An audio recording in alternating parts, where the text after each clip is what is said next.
এই মুহূর্তে জানা যাচ্ছে নাবালিকাকে 11 বছরের এক নাবালিকাকে ধর্ষণ করে খুন করা হয় বারুইপুরের ঘটনা।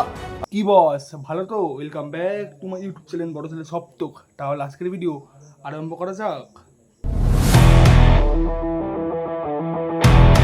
আজকে আমি কোনো রোস্ট ভিডিও করতে আসিনি, ফানি ভিডিও করতে আসিনি।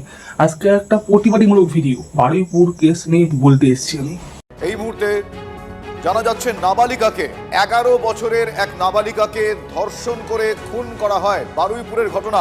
আর কত বাংলার মহিলারা ধর্ষণের শিকার হবে, মেয়েরা ধর্ষণের শিকার হবে, বলতে গেলে প্রায় 2 মাসে 10টার বেশি ধর্ষণ হয়ে গেছে। আর কত গ্রেফতার করা হয়েছে, 3 জনকে ডিটেইন করা হয়েছে, যাদের সঙ্গে পলাতক 2 আসামির ফোনে কথোপকথন পেয়েছে পুলিশ। যে লোক প্রভাস মণ্ডল সব কিছু নিজের চোখে ঘুরে দেখেছে, যে জানে কে কে দোষী, তাকে এনকাউন্টার করে দেওয়া হলো রাত্রির 1:15-টে। মানে কি বোঝাতে চেয়েছেন আমাদের শুভেন্দু মহাশয়?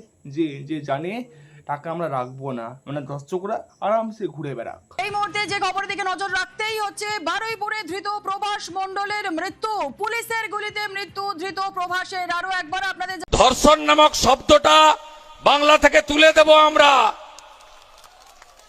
আর যদি কেউ এই ধরনের পাপ কাজ করেন, যোগীজির মতো সকালে নেব, বিকালে খরচ করে দেবো।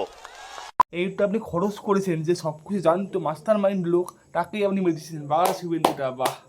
আপনার লোক আছে তো, যাকে পুলিশ নিয়ে গিয়েও ছেড়ে দিয়েছিল কিছুক্ষণ পর। ধর্ষণকারী ধর্ষণ করেছে, পুলিশের হাতে তুলে দিয়েছে সাধারণ মানুষ 4 জন হিন্দু ছেলেকে, ঠিক আছে? সেই তাদেরকে আবার ছেড়ে দিল আমাদের বারুইপুরের পুলিশ। কত কুকুর ছাগল হলে এরকম কাজ করে, জঘন্য কাজ করে, আর সেই পুলিশ ছেড়ে দিল 4 জন। একদম মানে আতঙ্কবাদী বলা ঠিক হবে ওদেরকে, ঠিক আছে? যে কি অবস্থা দেখো, পুলিশ ওদেরকে পুরো জিজ্ঞাসা, ওরা মেনেছে যে ওরা রেপ করেছে, কিন্তু পুলিশ ওদেরকে ছেড়ে দিল। একদম মুসলমানের মেয়ে বলে।